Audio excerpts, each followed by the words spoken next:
Heard a voice that told me I'm essential. How all my fears are limiting my potential. Said it's time to step into the light and use every bit of the power I have inside. And so what you waiting on? Who you waiting for? If you don't take a chance, you'll never know what's in store. Just do you. Somebody's got to be a star. Just do you. Somebody's got to raise the bar. Just do you. Somebody's got to change the game. Just do you. Every mountain needs someone to climb it. Every ocean needs someone to dive in. Every dream needs someone to wish it. Every adventure needs someone to live it. So what you waiting on? Who you waiting for? If you don't take a chance, you'll never know what's in store. Just do you. Somebody's got to be a star. Just do you. Somebody's got to raise the bar. Just do you. Somebody's got to change the game. Just do you. If you create the game, then you create the rules. And if you just be you, there's no way you can lose.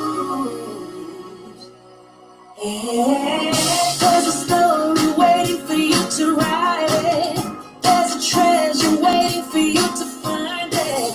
There's a picture waiting for you to paint it. There's a dollar waiting for you to make it. So what you waiting on? Who you waiting for? If you don't take a chance, you'll never know what's in store. Just do you. Somebody's got to be a star. Just do you. Somebody's got to raise the bar. Just do you. Somebody's got to change the game. Just do you today.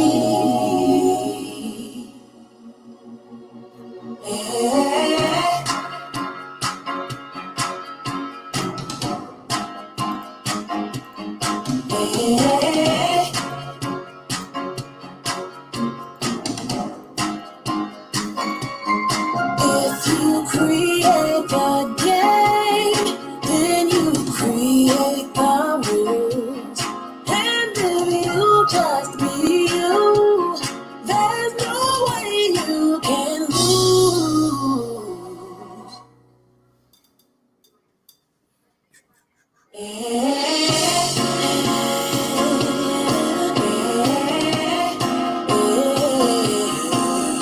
Almost there, guys.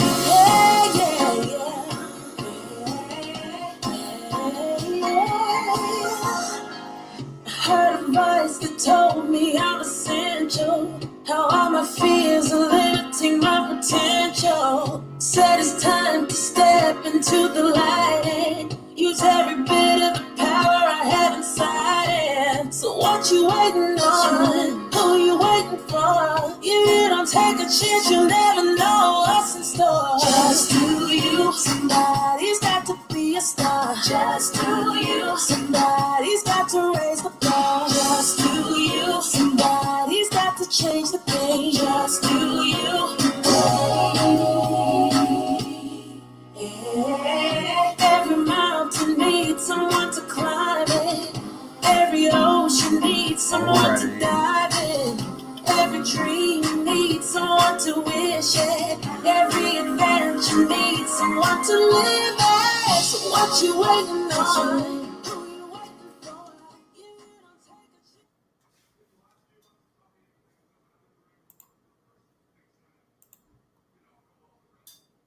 Okay, we're good to go. Hey guys, what's up? We are certainly excited about what we're going to discuss tonight. We welcome you to Our Worship TV. Listen, this is a place where we discuss all hard subjects and all good subjects and all amazing subjects and not so amazing subjects. But we are very, very excited to bring to you a relationship panel tonight. And we know many of you have been sending questions all day, and we've taken as many questions as we can because the broadcast is only an hour. So do me a favor. If you're on, go ahead and hit that share button. We can see your comments. We want to communicate with you. even while our guests are talking and they're sharing. We want to communicate with you. We want you to let you know that we are live on my personal page as well as YouTube. So if you're over there, we appreciate you being there as well as Periscope. All right. One day they're gonna let us do Instagram, so we'll find out. But listen, I hope you've had an amazing day. I'm still kind of trying to digest everything that I've learned in the leader school tonight, so we didn't want to clash with that, and he ended up being shorter than I thought. So that's the reason why we pushed our original time back for those of you that saw the initial flyer. All right, so go ahead and do me a favor and just jump over to our YouTube page and make sure that you are subscribed to YouTube. We definitely just started that platform, so we want to make sure that we build that effectively, because we're going to be going over there in just a second. Once the viewership gets up, we'll be airing live from there only, right? Just to build up our viewership as well as the market over in YouTube. And if you have not subscribe to I Worship Magazine email blast, do that too by going over to iworshipmagazine.com. All right, where it goes down over there, right? I Worship Magazine is one of the leading Christian voices in publication, in kingdom publication, and we definitely want to make sure that you are in the know of what's going on. And if you did not see our announcement today, again, about our book, we have a new book coming out called Life in the Now: How to Discover Your Purpose and Activate Your Potential. Now, we know a lot of people that are out there. You have a lot of potential, and God is doing some amazing things in your life. So we want to be a part of that. All right. So make sure you order that book. The pre-order start on the 29th. It's an amazing book. I really put my heart into it. So we definitely want you to take part of that. So we're really, really excited about what's going to take place tonight. Listen, I have some amazing guests that are here, and we are going to get down to business because we want to start on time and end on time. But I'm going to give you a second, just a quick second, to go ahead and share. All right, to go ahead and share that video. I'm going to hit my track about 30 more seconds and let you go ahead and share and get it popping. All right, let's go. Come on.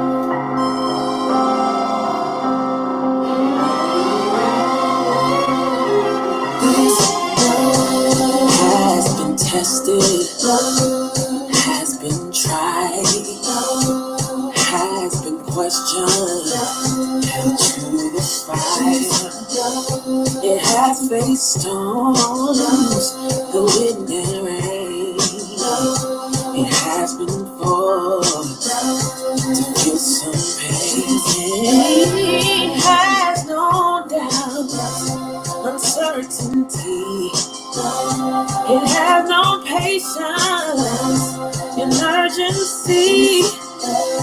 It has its haters, will have its fans, will have its freedoms and its demands, but this life won't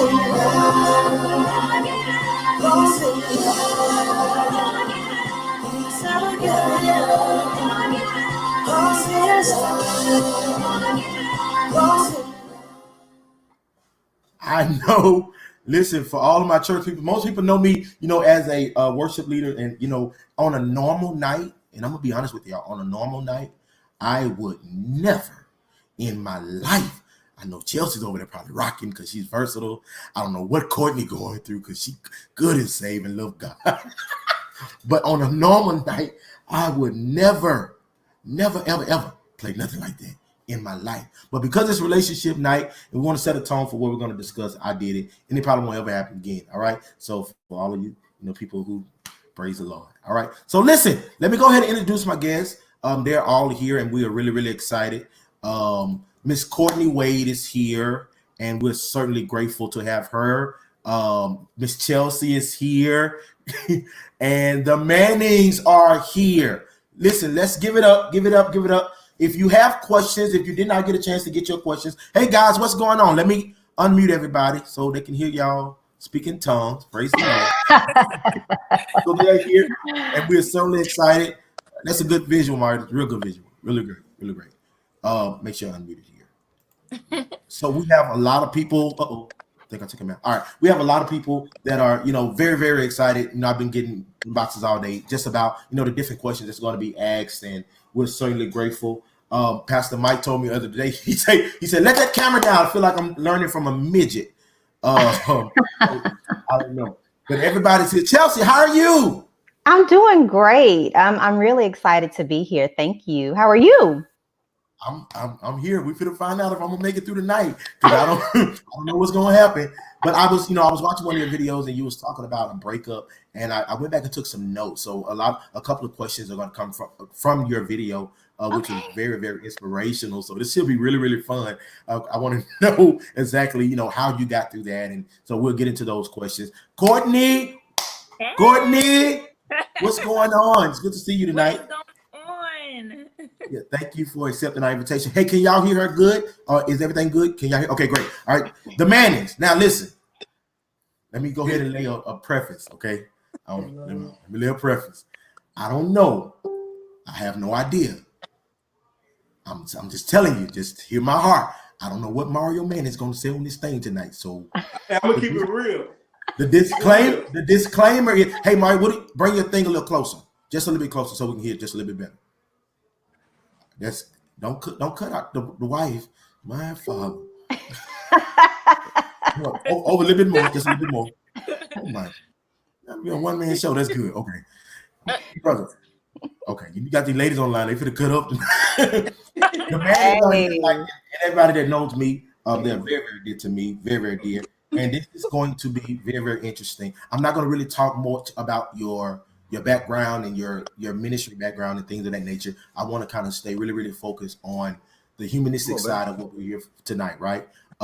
Is that good? Yeah. All right. So listen, again, for the audience that's watching, I can see your comments, share your comments. We're going to be putting them up and making sure, Joseph Jenkins, we see you. Mike, we see you. Lottie, we see you. Ladora, we see you. Like, go ahead and share those comments, send those questions. We're going to answer them live on the air. We got a good 50 minutes to go to work. So my first question, and what we're going to do, I'm going to shoot the question out there, and I'll let you briefly, share your heart on the issue and on the matter.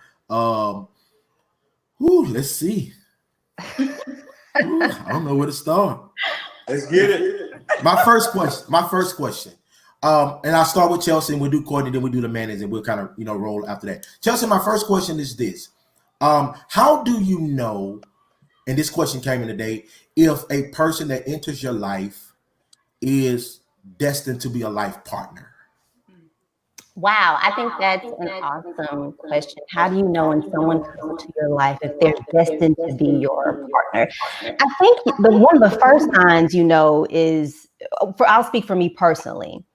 I'm a Christian. I believe in God. So the first step is that he has a relationship with God, and not only a relationship, but that's his Lord and Savior. So that's for me. That's off top. I don't care how cute he is, how fine he is. He has to have a relationship with God. Secondly, I think a quick sign should show if he's leading you towards purpose.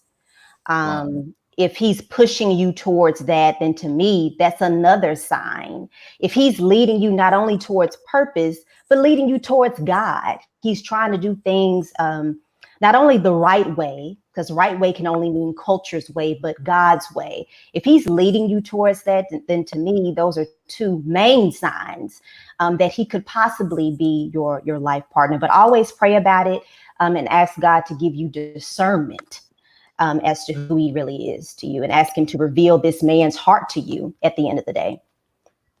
Wow. Listen, this is going to be a good night. Courtney. I don't know how you're going to work this out, Courtney. Whew. How do you know? Because Courtney, you're in business, you're in public media, and you're in marketing, and I know a little bit about your life as far as what you do and stuff like that. How do you know, first of all, from your standpoint, how do you know if a man is a God sent for your life? And secondly, how do you make plans to balance that relationship with having a literal full schedule? That's good. Okay. Yeah, because I stay really busy a lot. So of course, like you said, that's a really good question. Now for me, I would say a little bit of what Chelsea said, because definitely, of course, first, I'm a Christian woman. So yes, he definitely has to have a relationship with God. And that's number one. If he doesn't have a relationship with God, then that's not the guy for me at all. But for starters, relationship with God, but also not just there are guys who may just have a relationship with God who is kind of like, it may be a surface type of relationship with God, but I have a specific prayer. And so I know for sure, like the man who is for me won't be a surface Christian. He will be someone who is pursuing God daily in prayer daily. And pursuing God, a relationship with God, just in general. And so also, so that's number one for me. But also, I have to have a peace about it. So once I pray about it, if some guy enters my life and he has a relationship with God, he's has a lot of things that I really truly desire for a spouse, then the next step is praying about it and having a peace about it. If I don't have a peace about the type of man he is, there's a disconnect there. My main thing is God will give me a peace and a joy about the fact that I'm walking into something so special with this man that is supposed to be for me. So I'm big about that. I'm really, really, truly big about that. Just, of course, just having a peace about the type of man that God is bringing in my life. And to balance it out on my busy schedule, for me, if I'm truly invested, then I'm going to make time for, of course, I'm going to make time for the man that God has for me. But I would schedule it out accordingly. Just like what I do I spend time with my friends. I have a lot of friends. My friendships are very important to me. And so I make time for my friends. So I would believe like once God sends the right man for me, then I would make time for him for sure. Right. Hey, before I go to the main, I want to point out something. I want to pinpoint something. You mentioned that if God doesn't speak to you, or if there isn't a peace about it, he may not be the one. So, which poses this question: does God really? And we can answer this after the man speak. Does God have to speak to you concerning the man? Right? Because there are very intricate times in the Bible where we see that he did certain things. Chelsea could have fun. he did certain things that he did not forewarn you about. And then also on the other side, if he told you what he was getting ready to do, would it affect your obedience or your submission to who he say? For example, hey, this is your husband. No, absolutely not. He works at McDonald's. Absolutely not. He's not my husband, and his stocks don't match.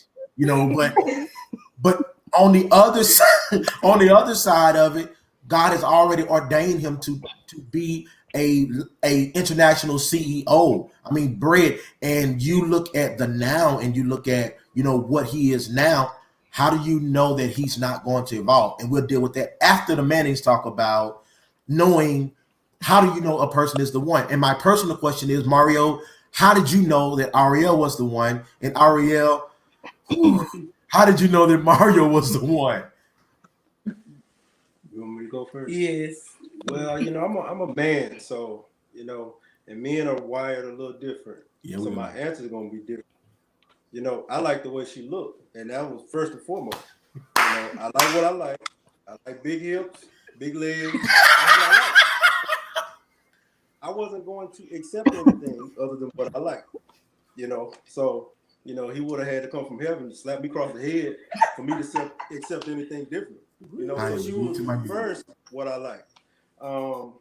And then I believe, in my opinion, after that, things just kind of fall in place. It's hard to judge, but you will have certain feelings and certain information. You will get to know the person, and your lives will begin to intertwine, and y'all have common interests. But at the same time, y'all be a lot. Y'all be different, which balances things out.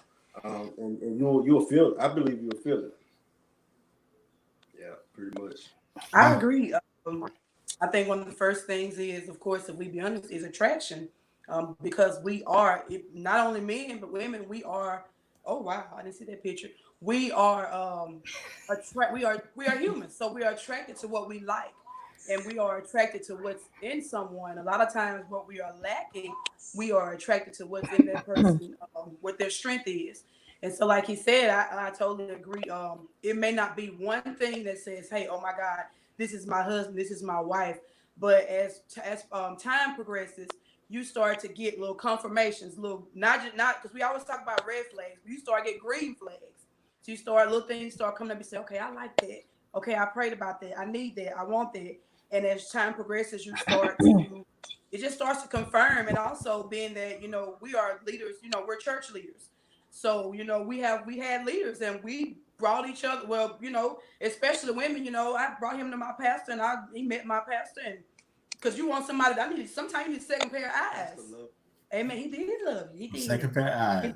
You need a second pair of eyes because you're so caught up in what they look like, what they have, and the potential, or whatever they're doing at the time that you can't see. Sometimes they say you can't see the forest for the trees. So sometimes you may need a second pair of eyes to look up and down and say, okay, you may want to rethink that, or okay, it could be something there. But as you continue to do it, and as a woman, we like to be pursued, and we need to be courted. If a man didn't want to court me, I didn't want him. If he wouldn't have courted me, if he wouldn't have pursued me, I wouldn't have wanted him. I wouldn't have. It didn't matter how he looked and what he had. I wouldn't have wanted him had he not pursued me. And it was a lot of qualities I saw. You always hear people say, you're attracted to what your dad's like or whatever. Some of that is true. You're attracted to that. My dad was a mechanic. He worked with his hands, real masculine, manly man. So I was attracted to that in my husband. So that's my take. And I want to say one thing before you. I knew it was coming. You wouldn't be you if it didn't. No, seriously. Yeah. I'm not sure if God. I mean, he'll talk to you about a person. Don't get me wrong, but it says he who finds a wife, which says to me, I can go look and kind of pick what I want, in a sense. That's a good point, Mario. That's a good point. So I'm not. He's not gonna give me something I don't want, and it's real natural. It's real natural, in my opinion. It's not it's not as spiritual as some people make it. Now it can get spiritual. Don't get me wrong, but initially you're gonna pick what you want. Yeah, I'm gonna tell you why I agree with that, because and I use the analogy a lot, and I'm getting ready to go to the second question. That God allowed Eve to be created for Adam's purpose, right? And when he put Adam to sleep to pull Eve from his rib, I tell people all the time, even when I minister, that you never read in the scripture where God woke Adam back up. You're not gonna find it, because I believe that even and it's my personal theology that even when God decides to do something, purpose still has to take its place. And the purpose for Eve was to be there when Adam came out of his sleep. Why? Because she was created to be the helpmeet. Now, on the flip side of it, to go back to Mario's point about him making a decision to pick what he wants, I personally would bear that with scripture, and it may be a crazy theology, just me. People know I come up with all kind of crazy stuff. But when Eve when she got into the conversation with the serpent, and God had given Adam dominion, over the garden. Chelsea, you might run for this one. I don't know. We're gonna see. He gave a dominion over the garden, and God began to ask Adam what happened. Right when he came in the cool of the day, and he said, "Adam, where are you?" And he said, "What happened?" Basically paraphrasing, and he said, "It was that woman you gave me." He blamed Eve for Eve's mistake, but the responsibility was Adam. So I believe that God fixed it. He said, "I tell you what, Adam, and I tell you what, mankind, you ain't got to never worry about me picking another bride for you again. He that findeth the wife, go find your own wife." Why? Because I don't believe that if we make a decision, or if we say God has put somebody in our life, that he should take the blame if it doesn't go well. And that's what we do every time we get in a relationship, and we feel like, just especially in the church arena, and I tell all my people that I know, this church arena is something serious when it comes to dating. it is almost as worse as going to bingo in the casino. I'm tell you, because I'm trying. You search out what you look for, and you search out what you want, and all of a sudden, the person that you meet turns out not to be the person that you prayed for, but they know exactly what you want because the church arena is so programmed. You know, be a man of God, be a woman of God, and don't be in leadership and have a following or anything like that, or don't be, you know, a preacher or a prophet or anything like that, or somebody that's successful on the kingdom side. You get first dibs on what they consider to be some of the best relationships, quote unquote. But then the truth is, some of those be the worst relationships. Why? Absolutely. Because we hide behind our ministry, and we're public success, but we're private failures. And nobody wants to, as we go older, nobody wants to keep going back and trying to figure out what we getting ready to do, what's going to happen, you know, if are we going to stay stable, are we going to make it, or so forth and so on. So I agree with Martin saying, he said, I have the ability to pick what I want, and God bless it. I believe that, right? So, which brings me to our second question, which is going to be really, really interesting. What are the most effective steps that you know to protect your relationship? Like what steps do you take to protect your relationship, whether it was in a relationship or if you're single now, and what are the steps you'll take in your future relationship? Let's take a shot at it, Courtney. So protect your relationship by, like, in what means? I need some clarification. As far as longevity, right? So if you're trying to make sure that, okay, just say, for example, if God sends you someone and you agree with the will of God for your life, what are some steps that you can encourage, you know, the viewers tonight to protect what God has given them once they make a decision that they know is God? I would say, to protect the relationship, I would say probably kind of not allow. First of all, I would actually, I have a great relationship with my father, and so I would talk to my father about those steps, actually, because I haven't met the man for me. But I would also, to be honest, I mean, I pray about everything. Prayer is powerful, regardless what you pray about. Prayer is very powerful, and I live by that. So I will pray about it, and just be guided, like have God guide my steps on what I should do to protect my relationship, first and foremost. And then also I would really, probably just kind of like keep my relationship like in I would say like in a bubble for a little while, just because I wouldn't want so many people to feed in their opinions of what my relationship is, because so many people have different opinions of what should be in a relationship, how you guys should be doing things. Unless it's a credible source, I would kind of try to keep it in my own personal circle, instead of allowing the whole entire world to, know about my relationship and whatnot. So protecting it in that way, I would do that. I think also I would just kind of, I'm trying to think of other ways I would like really protect my relationship. Yeah, I mean, I really think just keeping my, like, in a close circle in my relationship, to be honest. What about you, Chelsea? I definitely agree with Courtney as far as prayer being number one, using your discernment. And the same with me, like anytime I'm dating somebody, my parents know I'm dating that person and they kind of give me insight. My brothers know I'm dating that person. They say, yo, something ain't right with that young man. they're straight up. And I will also say, with the whole social media thing, I don't think it's wise, especially while you're trying to build something, to put your business out there. Everybody does not have to know every time y'all go get a cupcake together. Every time y'all go get an ice cream bar. Every time y'all at the mall, you got to take a picture. With that being said, I'm not saying hide your relationship. I do feel that there should be some wise counsel within your circle. There should be some wise counsel and accountability, and someone in your personal circle who knows you outside of social media, that can hold you accountable and that can see things that you can't.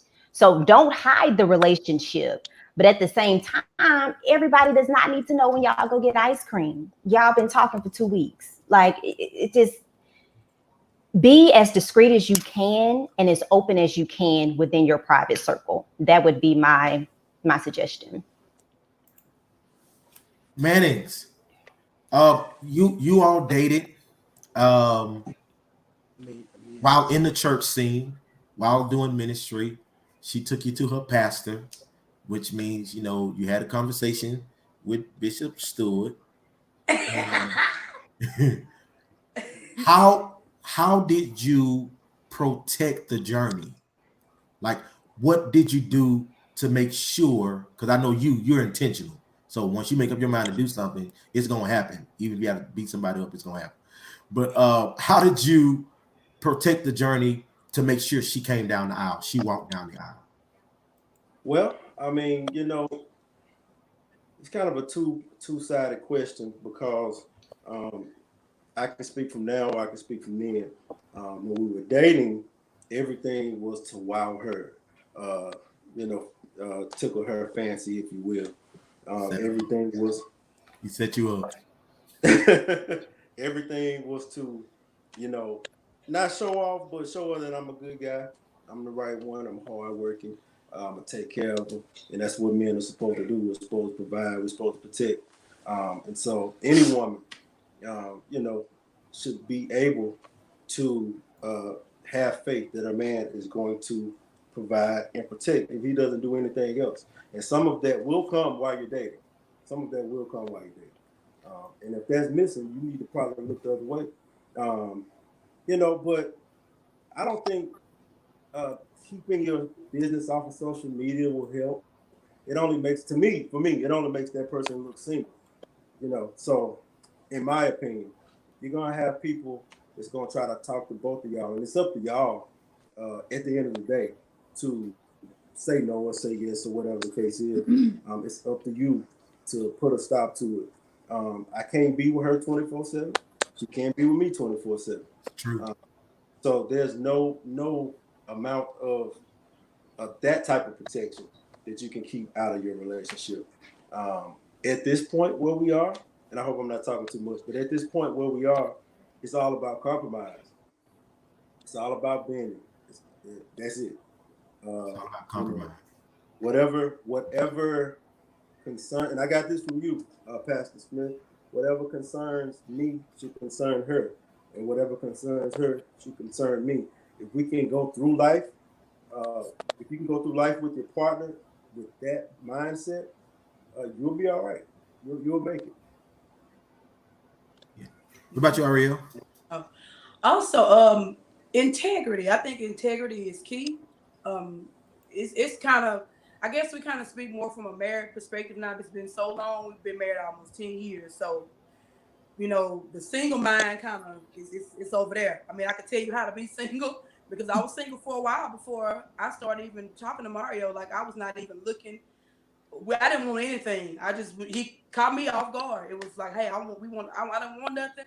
He told my cousin he liked me or whatever, and we started talking on the phone. He was so sweet or whatever, and that's how that even started.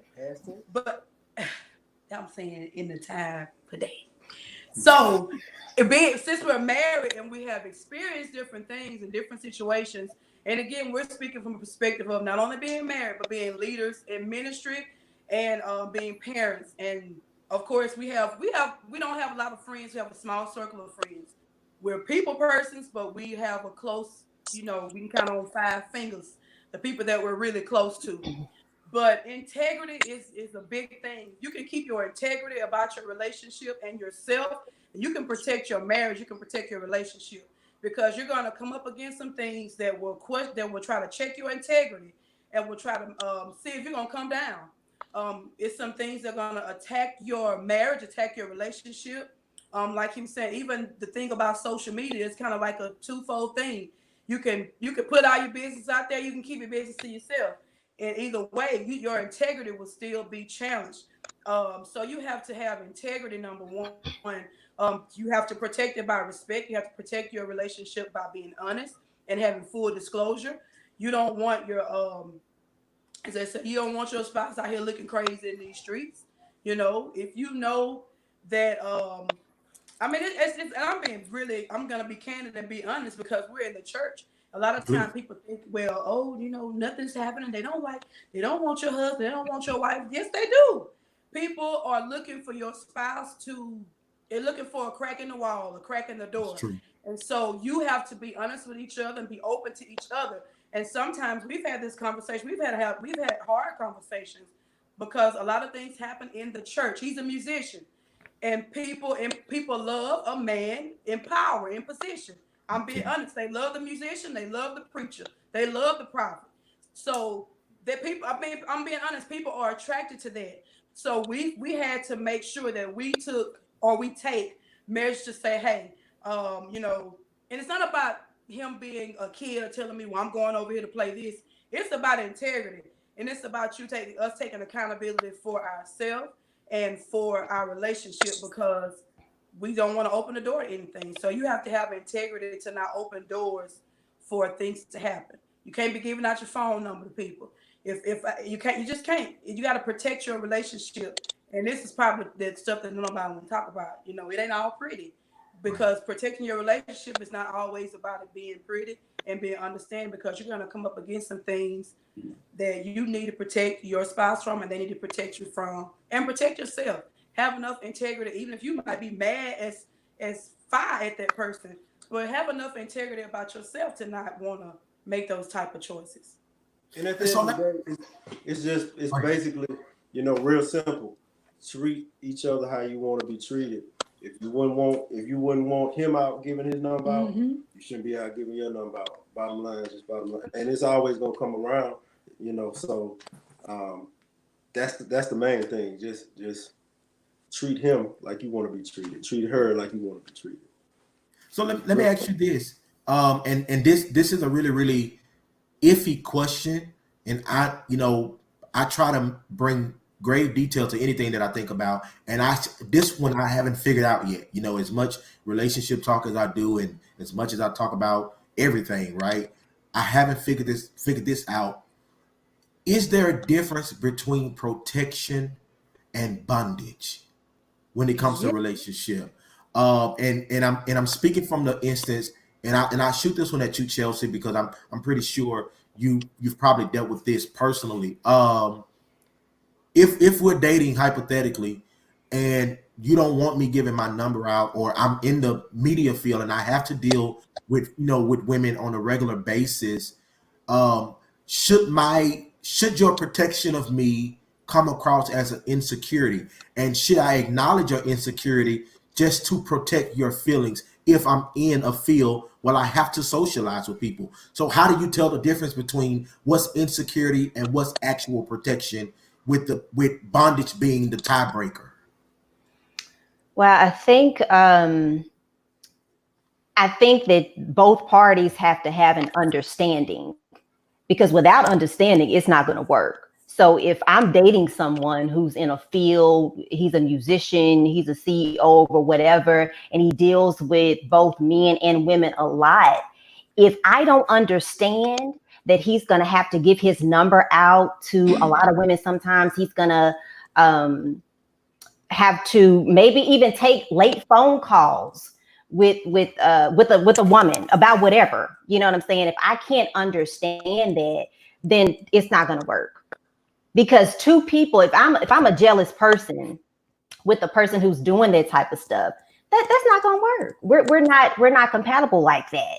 Now sometimes you have two people who come together and they're just as possessive of each other. Wow. They're just as on top of each other. But you have to be just like that, because if you got one person over here and one person like this, and this person like this trying to come over and be like this, It's not going to work.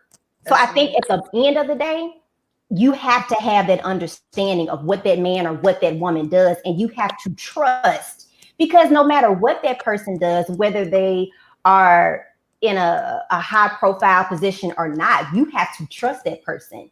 And so that's what it boils down to. You don't trust them. You don't trust that when they're getting on the phone handling business, that they're handling business. In the back of your mind, you feeling like something else is going on. And that's a personal issue that you have to deal with. So before I go to Courtney, let me ask this.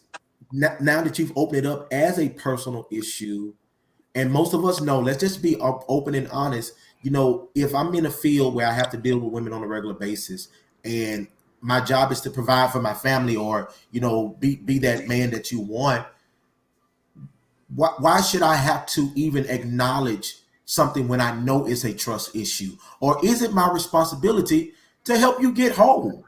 Because the issue is coming from you and not me. But is it my responsibility as your boyfriend or as your fiance or as your husband to help you walk through that when I'm not the cause of it? Courtney? That's a great And I come back to Chelsea. I come back to you. Come back to me.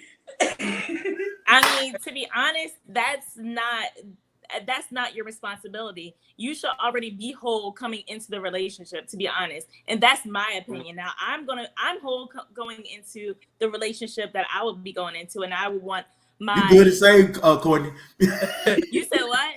You good to say? And so I would want the same thing for my husband. I would want him to be coming in whole. I don't want there to be, I mean, yes, we all have insecurities. However, when it comes to trust, I agree with what Chelsea said. There has to be trust. Now, if there's trust issues, if that comes from a deep insecurity, and that's something that has to be fixed before getting into a relationship, to be honest, or it's not going to work. It's not going to, it may work, but it's going to be extremely, not just, I mean, a relationship itself is going to be hard work, but it's going to be frustrating. It's going to be to the point where it's not going to be the way it's supposed to be. You should be whole before you get into a relationship, before you get into marriage. If not, then it's just not the responsibility. You don't have that responsibility. This should not be your responsibility. Those are your partner's past issues, the issues that didn't really involve you. Now, if you want to, you know, be with someone who is struggling in those, I guess, you know, when it comes to that, that's your decision. Right.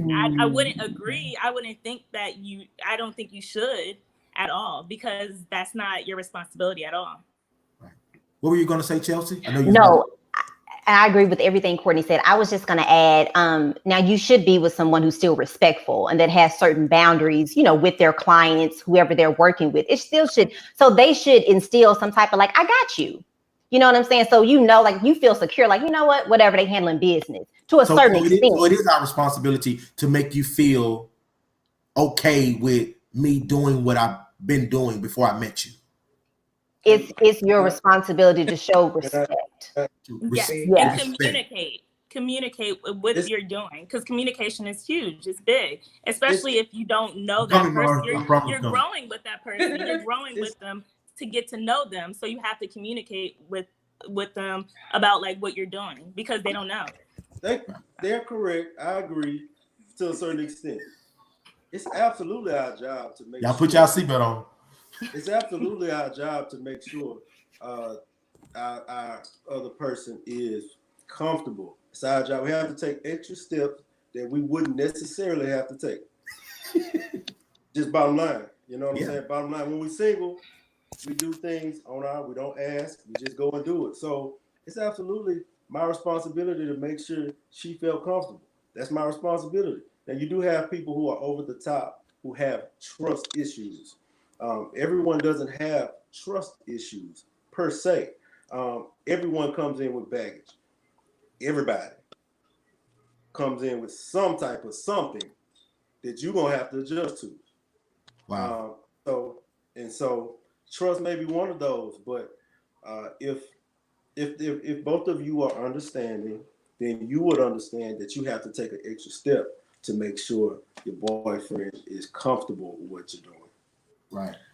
All right. Hey, I'm also, gonna give you. I think that there is I agree with what you're saying, but there's a difference, not a difference, so to speak, but when you're single and you're whole, it's almost like it goes to another level. When you get married, you were whole, but it's like, okay, it's some things that may come out and may come up, and you realize, okay, that part of me, I didn't know that was even there. I didn't know I even felt like that, because you were in your singleness.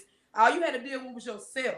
All you have to deal with is you, the Lord, and you going about your day. But when you're married and you have another person, well, duh, you have another person, which is married. It's like things come up and feelings come up, and they may do something. They may trigger something that happened to you when you were 5 years old. You don't even realize it, because in your singleness, your focus is different.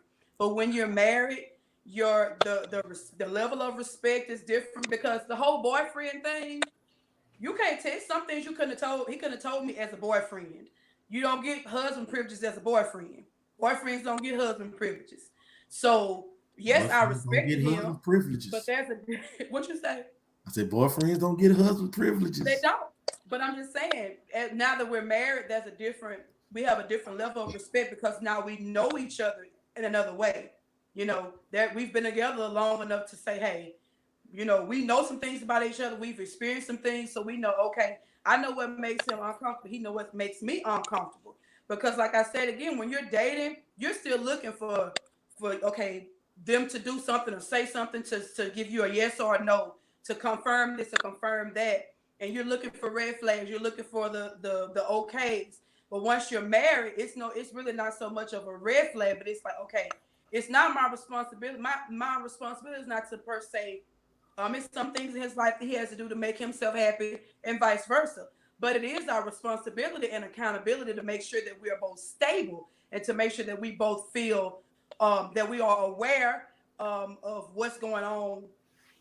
You know, what's going on. We got 3 kids together. He can't just say, well, I've been playing, I've been doing this, and I'm going to go do whatever I want to do. No, we're married. It's a different level of communication and consideration once you're married.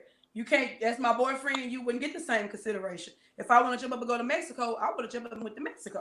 But now that I'm married, I can't just jump up and say I'm going to Mexico. And my thing is, that's why I disagree with it. And it's okay. I feel like you should get, I ain't saying get boyfriend privileges. I ain't saying go to the bed. I ain't saying move in together. That's not what I'm saying. All right? But I am saying, Whoops! Uh-oh. That was actually I am saying I should be able to see you're submissive even while we're dating. I should be able to see you can be my wife even while we're dating. Absolutely. You know, so it's levels to it, but at the end of the day, dating and engagement is practice for marriage, minus the sex. That's about all you taking away. Come on through, man. And the living together and all shit. that, everything that comes with that. But dating should be a practice. If you don't care if I don't want you to go here to this place, now you're not gonna care when we get married. I'm just being honest. Which brings me to my next question. It's coming to my next question. I'm gonna give you 60 seconds to get yourself together, and I'll be right back. Oh Lord.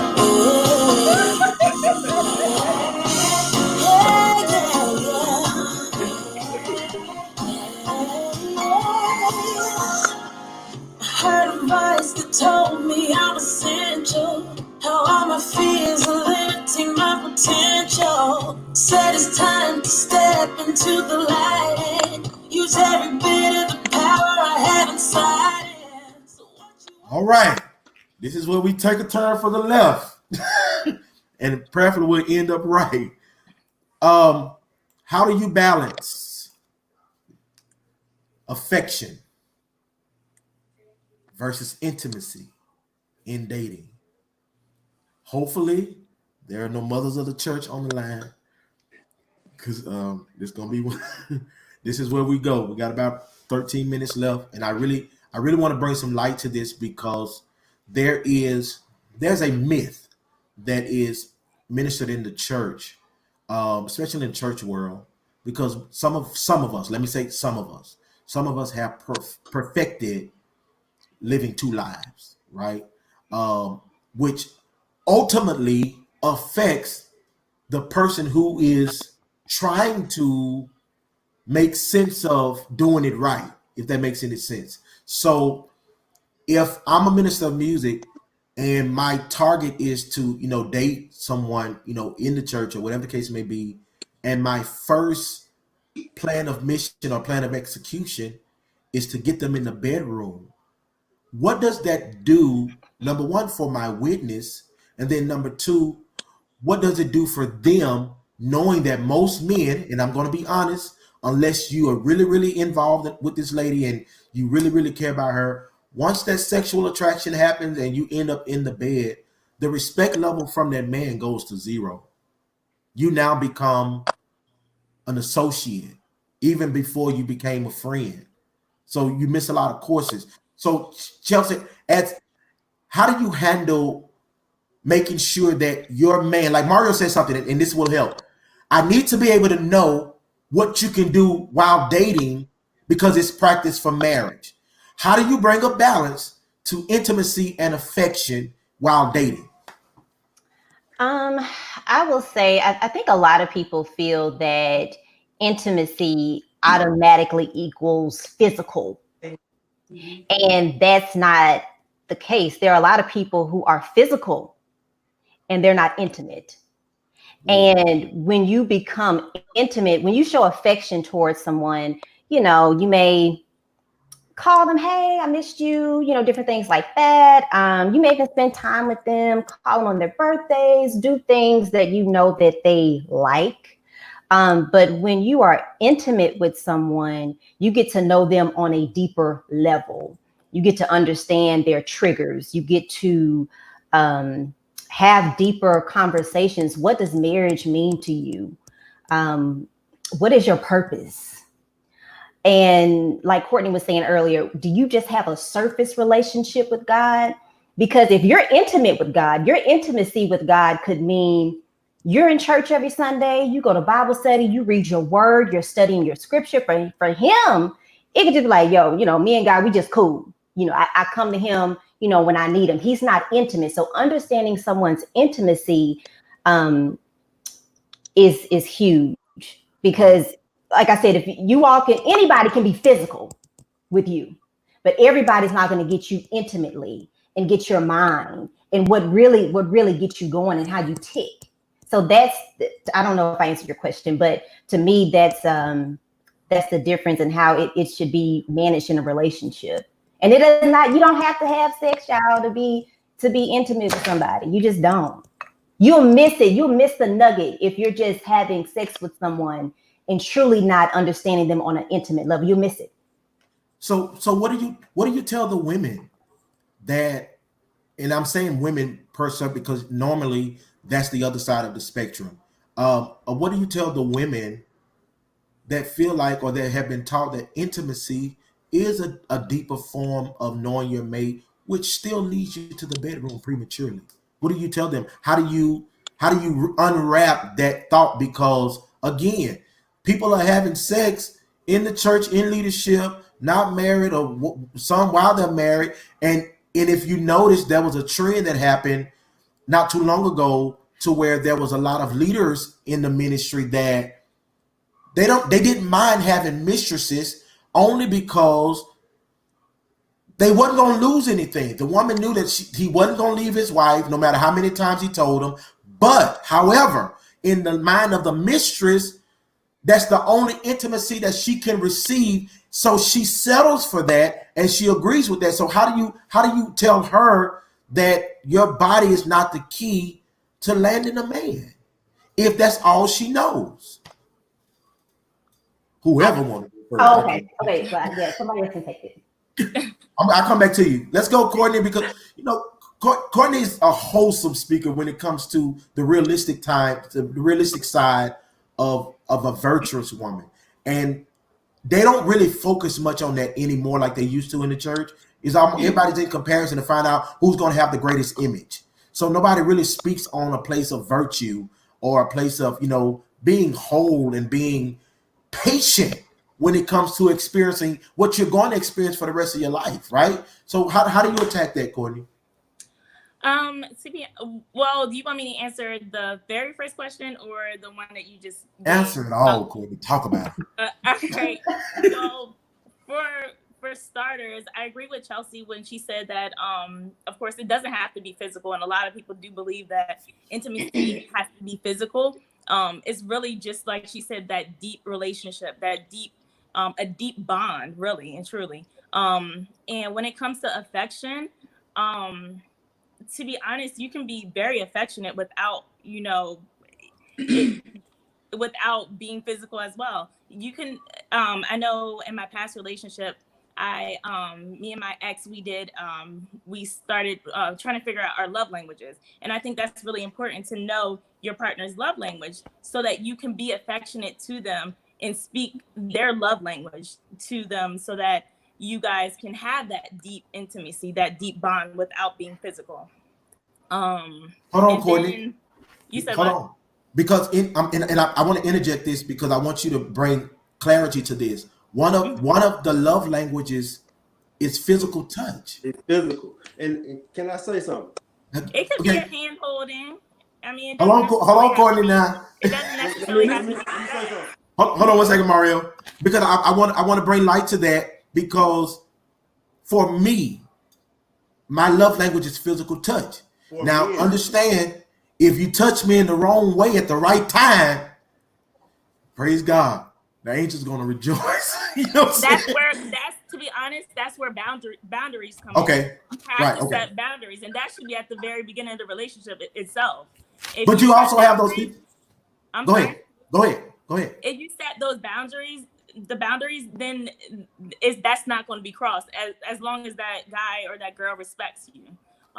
So I mean, when it comes to, okay, say that's your love language, physical touch, then okay, what is it? Like, can I hold your hand? Can I, you have to communicate with each other to say what it is that I can or cannot do. Of course, sex is off the table completely. I mean, so that, and a lot of people just don't understand when it comes to the whole physical touch thing or whatnot, or even the love languages itself.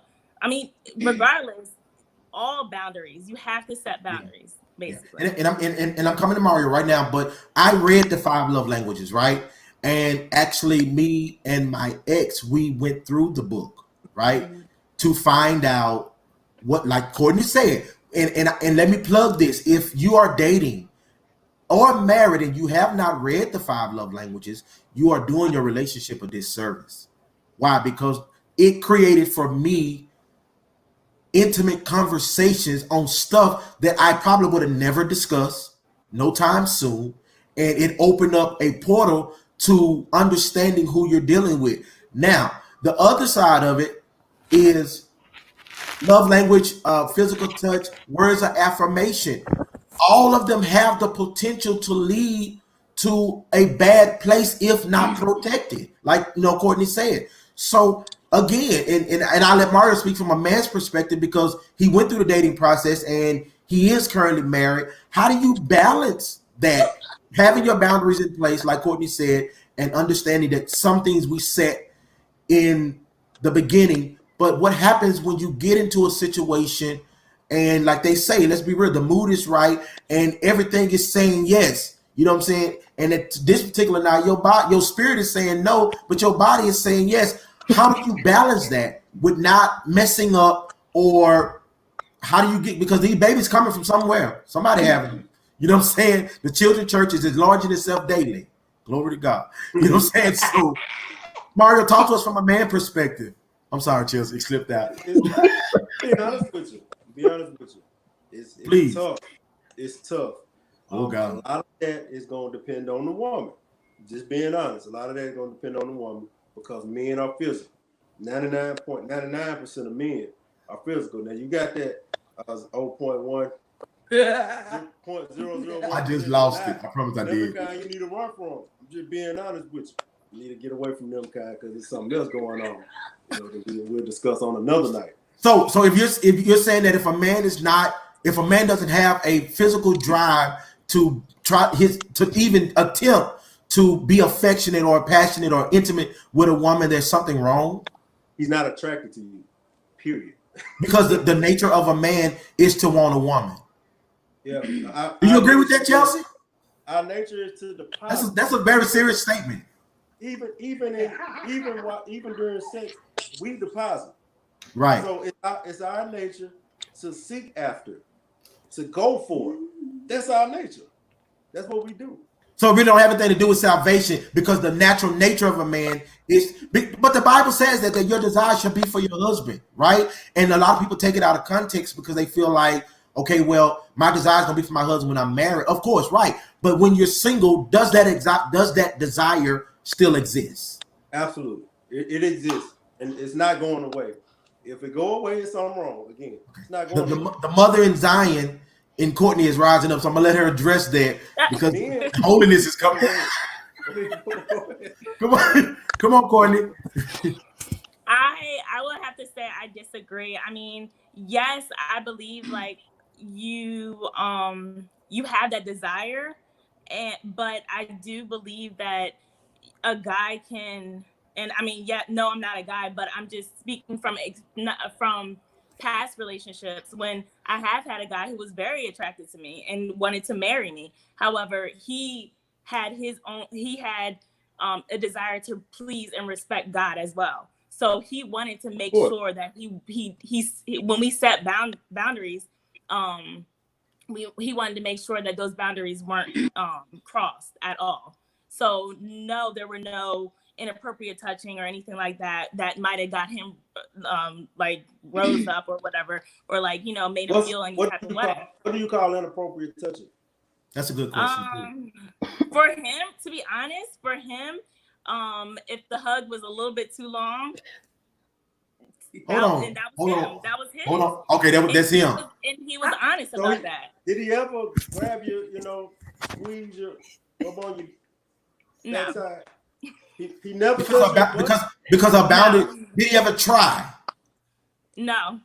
Because the boundaries are set. Because he respected me, and he respected my boundaries, and I respected his boundaries. Talk to us, Chelsea. So I'm saying that there are guys out there who will be fine with that because his goal was he didn't want to have sex before marriage. So he knows that, okay, this is going to mess him up. That's going to mess him up. So no, I'm not going to do those things because I want to respect this woman, and I also want to respect and honor God as well. Yeah. So. Now, and I can speak to that because me, Ariel Mario, we have a close friend, and I don't know if they know that part about him, but Shelton Clay, we've been friends for years, and that was his testimony. Shelton, a man of God, loved God, amazing worshiper, amazing intercessor, and he made a vow not to have sex before marriage, even as a man. And he's not a bad-looking guy. And I remember he was dating somebody who was interested in him, and he actually ended the relationship because she tried it. She tried it, and he ended the relationship. So most men would say that's weak or that's not popular or the manly man. Now, it doesn't mean that, the desire don't work, because everything on a man works, like your emotions work. If you touch him, he's going to arouse, whatever case may be. So what do you feel about that, Chelsea? Like, what is your take on that? Your eyes got real. Well, I mean, I agree with Courtney. Like, we can hug and stuff like that, but if your intention is to not have sex before marriage, you don't need to be feel. You can see it. You don't have to feel it. It's there. I mean, you can see it. Whatever it is, you can see it. You don't have to, Wait, Chelsea, hold on. But see, but Courtney said if the hug is a little bit too long, like me, I'm an embracer. Like, I want to pick you up off the floor, but that don't mean I'm trying to lead you to the bedroom. However, if I'm in one of my zones, hypothetically, and I don't have that accountability rolling, what if she's not as strong as she need to be? And my intentions are pure. What do you do, Chelsea? That's why you keep them hugs and go on about your business. That's gonna be an empty. It's gonna be empty of affection, though. No. Send her. Go ahead. No, okay. And this is the reason why I wanted to do this. Give me 1 second, Ariel. This is the reason I want to do this, because there's so much misconception about how to do it and what to do it, and we can agree to disagree. But at the end of the day, we all understand what's right, right? So right always wins. So go ahead, Ariel. Okay, number one. Okay, the love languages is awesome, but when you're single, I'm not gonna take now. This gonna probably hit you the mother of the church stuff. When you're single, you can't practice the love language of physical touch. You just can't do it. You cannot. You have to protect yourself, protect your friend, your boyfriend, whatever y'all walk around calling each other. This my friend. Y'all can't be hugging in the nighttime. You can't go and sit over his house watching. I'm telling you from. I'm not telling you this. What kind of dating is that, though? What? There's so many other ways to date. You can't go sit up on this man's couch at 1 o'clock in the morning and he rubbing on your thigh, you rubbing on his chest, and y'all talking about your You have to be honest. You have to be honest with yourself because you are attracted to this person. I don't care how much Holy Ghost, God is the keeper. You know, he gives us common sense and common knowledge to tell you to stay away. You cannot do it. You can't. If you attracted to somebody and you know that that's in you, you're human. We have a sex drive. We have to be honest. You cannot go sit up with this person and be rubbing and hugging. No. You're gonna start sneaking and creeping in a minute and start, as my bishop is called, y'all gonna start sleeping. You can't do it, and that's just the honest to God truth. You can try to say, well, I'm gonna hug you for a minute, and as we progress, I'm gonna hug you for 1 more minute. No, you can hug, but leave. All the trick in the book. It worked too, though. I'm gonna tell you, hug, but leave. All that grabbing and touching and feeling, I'm just being honest. It leads to what it leads to. It leads to y'all falling, and once you start falling, it's hard to get out the bed. Y'all, we being honest. So I have a question. So if you can't rub and touch, do you kiss? No, you should be doing that kissing. You don't kiss while you're dating? This is. Wait, hold on. Hold on. Just hold on. We've been doing it, y'all. We've been doing this stuff the wrong way. I'm just being honest. Now, y'all, this is the new age us. We did it the wrong way. We shouldn't have been walking around here rubbing and touching and. I'm being honest now. Somebody, hope y'all get delivered tonight. You can't. That's why you see so many mothers people are here. pregnant in the church. Why are you pregnant and you're not married? Because you're sleeping with somebody that's not your husband, and you can't. I know what I'm saying. You can't prevent it by saying I'm not. You got to prevent it by not doing it. We can't be together at 12 o'clock at night, and I know I'm attracted to you. We just can't. And sometimes you can't be together early in the morning. Let's be honest. Go to your own house. Let that person go to that. I'm telling you, it does not work. That's a trick of the enemy trying to tell you that you could do it. You trying to lose weight, but you're still eating chocolate. It don't make sense. Hey, listen, let me throw this in. Mother Pearl Cole, which is a mother that I know out of Jacksonville, who has lived saved for years, is on the line tonight. She's watching, and Mother Cole said, "I am proud of the young women's answers." Holiness is right. Holiness is still right. Still right. Yes. Mother Cole is a virtuous woman. And she this is her everywhere she goes. She teaches young women how to be chase housekeepers and minders of their own business. So, and like Ariel said, we've been doing it wrong. Now, again, what was taught to men was the majority of us that if we don't have a drive or we don't show some level of affection, they call us gay.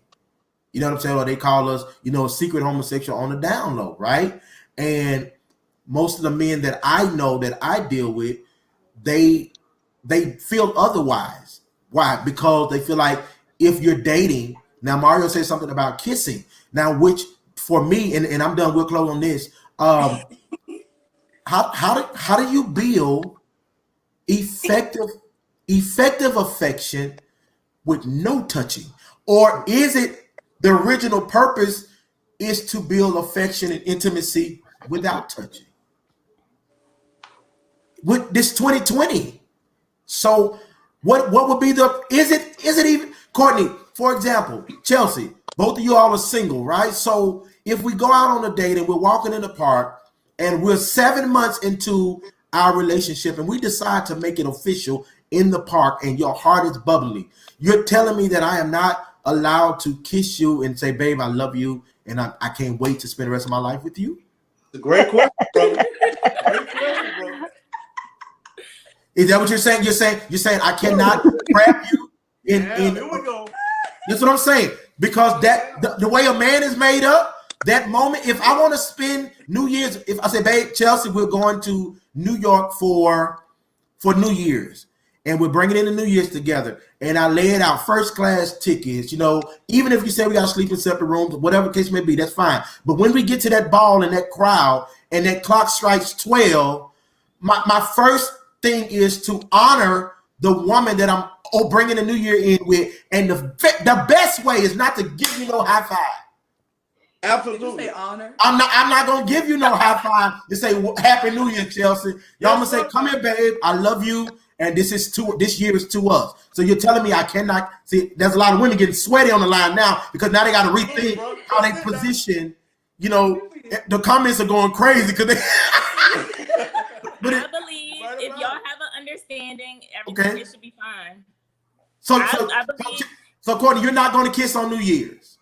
No, I'm not in that moment. I ain't got nothing to drink. I'm gonna drink this air. I believe it. But I would not do it. No, because I believe you. if I have an understanding, if he has understanding, I'd be like, no, you know, because first of all, kissing leads to other things, obviously. But you're in the middle of 30,000 I'm not people. open that door to start kissing. Y'all not being come on, kids. I'm not going to open that door because once you open that door, it's going to lead to so many different things, and I'm not trying to open that door. So you're saying keep it closed for protection?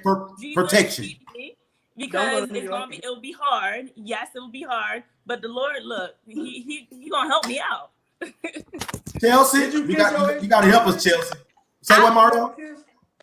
I was just asking Miss Courtney, did she ever kiss her ex-boyfriend? Yeah, He said, "Did you hear about Shatta?" She did. So what are you saying right now again? You said what? Have I?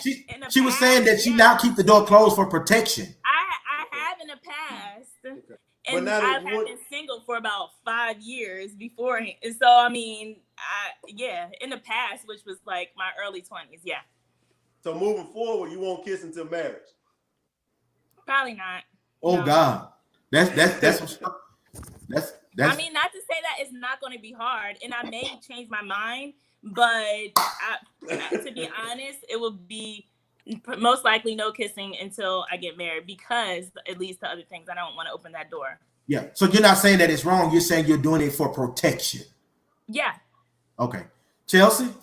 Whew. No, I mean, I agree with Courtney, but this is what I will say. To me, if I'm dating someone, and again, it goes back to intentions. If you're intentionally not trying to have sex, we don't need to go to New York. That's what I said. Wait a minute. We don't need to go to New York. Wow. So There don't need to be no- you're saying that I can't even treat you to a trip if you feel like it's going to lead to sexuality? We got so many trips to take when we get married. We can just court. We can celebrate New Year's over my mama and them house. Happy New Year. What's up? You go back home. I go back home. Because New York, you going to fly me out? That's if we are intentionally not trying to serve the Lord.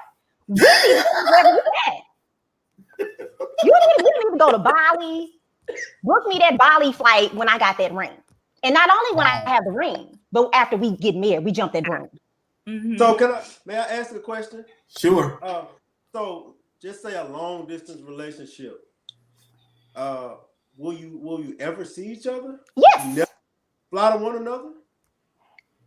I actually know of someone who was in a long distance relationship and they didn't kiss until they were married. But here's what they did. When she came in town, she stayed at his house. He went somewhere else. And he went at that house past 7 or 8 p.m. So sure, So just you live in Jersey, I can come up there, but we don't need to be in the same house. Mm-hmm. Whew. That's restraint, right? If that's your intention. Okay. Mother Cole says you can't act like you're married. Keep that in mind. Your Holy Ghost has to be on the clock. Gently embrace. Glory to God. Yes. Mother Cole said your Holy Ghost got to be on the clock, baby. Oh, Mother Cole. Mother I Cole like put Mother it- Cole. Mother Cole. Holy Ghost. Woo! Y'all fooling around. Been brought Mother Cole on this line and she messed us all up tonight. So Mario, how do we, as men, are we supposed to adjust to a woman that doesn't allow physical affection, even if it's innocent? Or is there a thing such as innocent affection? There's definitely innocent affection. I think kissing is one of the most intimate things you can do. And so there's definitely a thing called innocent affection. Me personally, the man I am, I will probably run from a woman that I couldn't even squeeze tight. You know, that's and I'm speaking from a real natural perspective. Absolutely. And first naturally, then spiritually. So naturally, men are drawn in that way. Now, you have to stay prayed up. Don't get me wrong. You have to. Holy Ghost on the clock. But on the flip side of that, you have to allow him every now and then to hug you close, to kiss your neck. No. You know, that's better than the lips, right? I ain't saying slob the neck down. I ain't saying slob the neck down, but a lot of times when men hug, they go right for the neck. Am I wrong? Nope. Well, no, I go for the cheek. I don't go for the Go neck. for the cheek. Same I go for the difference. cheek. Same difference. It's not the same difference because most women, their neck leaves, it's It's sensual. yeah. When you Yeah. hit the neck, it's Sensual. sexual. Like you kiss a woman on the neck, you're sending a message to her. It's not like a forehead or I'm not saying put your tongue on her neck. And innocent, we're talking about innocent kissing. Innocent kisses now. But out of all the places you kiss on the neck, Well, if you hugged up, I kissed on the neck, did I not? Yeah, you kissing on the neck, but that's why I'm telling y'all, do it the right way. No, seriously. Innocent. all right, praise the Lord. Being honest. I know. You have to have a happy medium where you're setting boundaries while being affectionate our kind of way. You have to know yourself. Number one, you got to know you. You know what sets you off. You know what makes you tingly and all that. So if you know all this and that's gonna make you feel some type of way, you cannot do that. You can walk around holding hands on the pier. That's so sweet and cute. But after that, you can't stand around and kissing and tugging, because after a while you're gonna start to feel something that you shouldn't be feeling. And what you're gonna do is eventually you're gonna satisfy that feeling. And we have to be honest. And I love Courtney. That was my testimony. I was single for 5 years before I even started today, Mario. The Holy Ghost, God is a keeper. If you want to be kept, He will keep you. He really will keep you. I'm serious. But once you open up the door to something, no matter how, and this is not Courtney, this for anybody. Once you open up the door for something, you open it up, it's gonna happen.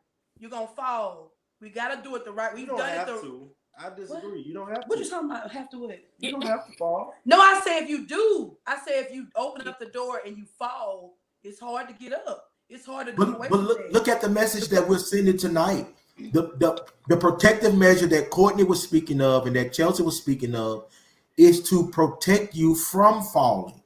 So now, and I promise you we'll end because we're over our time, is there a place where you can have affection and not fall? Yeah. So why are we against affection then? No, not against that. No. Okay.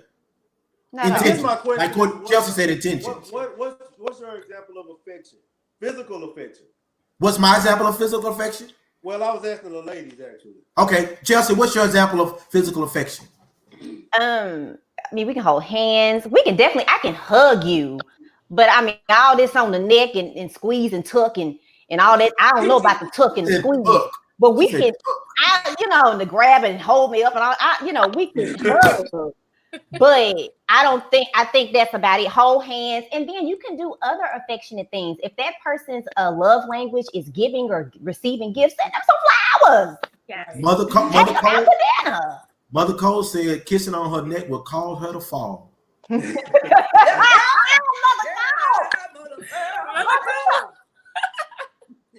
Mother Cole said the blood is going to be on your hand if you cause her to fall. Mario. But then you got to understand too, because that's what men gonna do. But That's see, why I said this a long time ago in this conversation. It's a lot of times it's up to the woman to try to protect that. A lot of times. so you saying men don't really have the keeping power?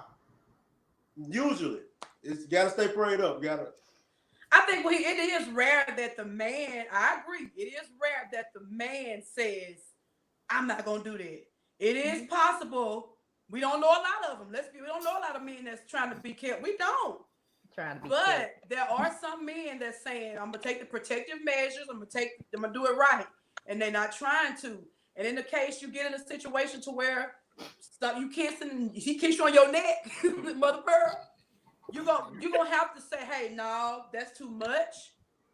You know, you have to. And a lot of times, I understand what he's saying. A lot of times it shouldn't have to be, but a lot of times it is on the woman. A lot of times, that's just like, we always heard, well, a man will do what you let him do. It's the same instance. If you have these boundaries, you can't let those boundaries be crossed. It is what it is. Y'all, we're gonna have to come back with a part 2 because this has been good. And the thing is, like, we don't have these discussions in church, so we have to create platforms. And I saw Bishop Looney's coming. I'm not gonna play with him. I'm not gonna play with Pastor Looney. Over here, Thank you, Bishop. Thank you, Bishop. Check what I want you to do right before we close, and we'll be done in 3 minutes. Chelsea, Courtney, and the Mannings, I want you to encourage them wherever they are. Like, Chelsea can speak to the single women, Courtney can speak to the single women. I had one more question. I'm not going to bother that tonight because that's a whole nother issue. And I just don't want to open that door. So because I understand this question, huh? Okay. When do you know when it's time to end the relationship? We'll start that on part 2. So Chelsea, just encourage those single ladies that are in waiting, that are waiting on their Boaz, and same for you, Courtney. Just steps they can be, to maintain their wholeness. And then the Mannings, I want you to encourage them on how to keep a wholesome marriage when it comes to communication and affection. And I'll come back to close. I will say to any single women out there, stay prayed up, but even in the midst of your singleness, ask that God reveals what your purpose is. If you know what your purpose is, run after it with everything that you have.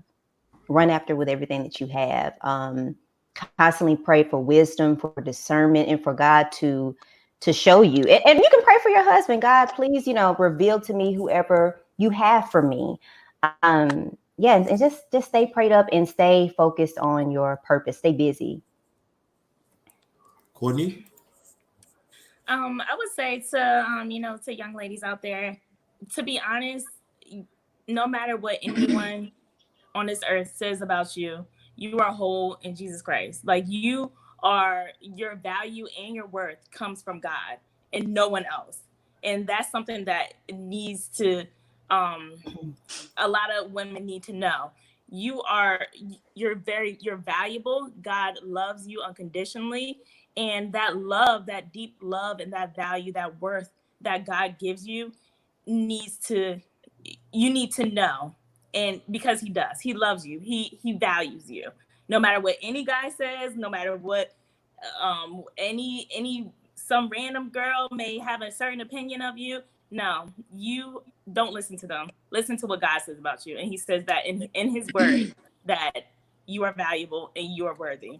So that's something that I really would like for all women to know. Amen. Mannings, talk to us.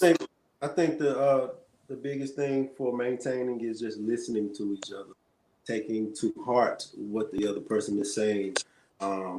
Compromise, it's going to be a compromise in any relationship. And I think that's the main thing. Just listening with your heart and moving forward.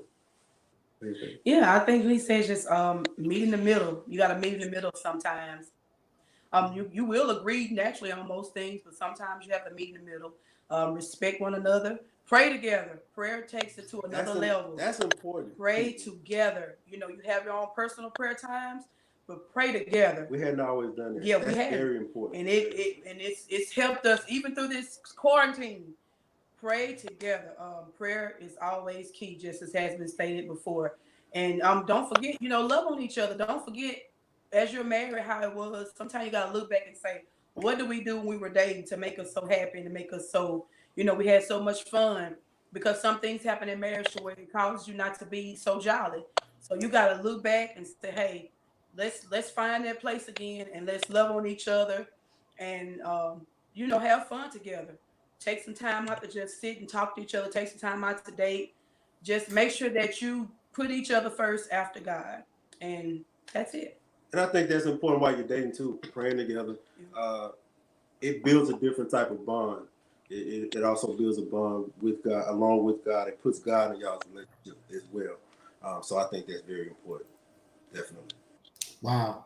Y'all do me a favor and send up them hearts for all of our guests tonight. Have you enjoyed Intimate Secrets? Like, whew, Lord.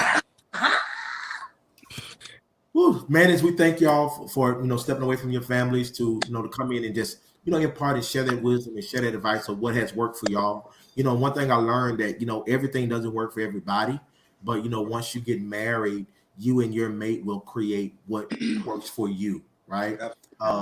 But I strongly suggest, even if you're married or single, that you go and pick up that 5 love languages book, because it helped me to jump a lot of hurdles, right? Because people think I know everything. I just do a lot of reading and a lot of research, and I tell people all the time, 3 things that I know that you'll never be able to take away is worship, women, and food. Like you won't ever be able to take that away. It's just what it is. That's my life.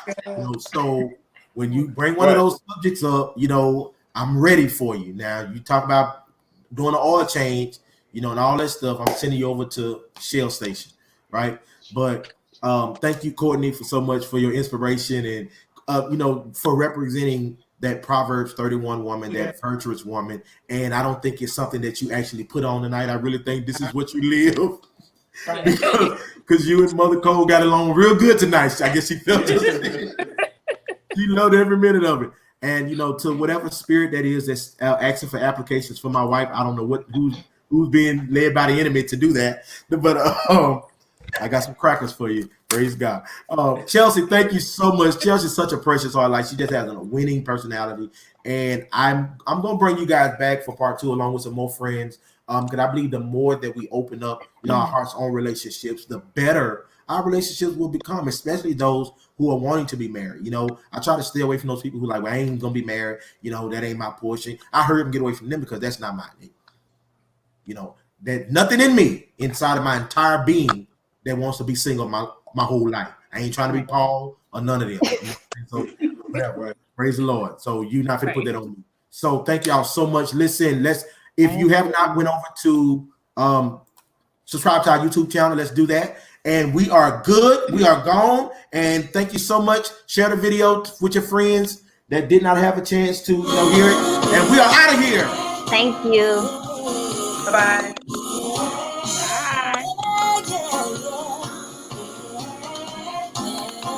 Bye.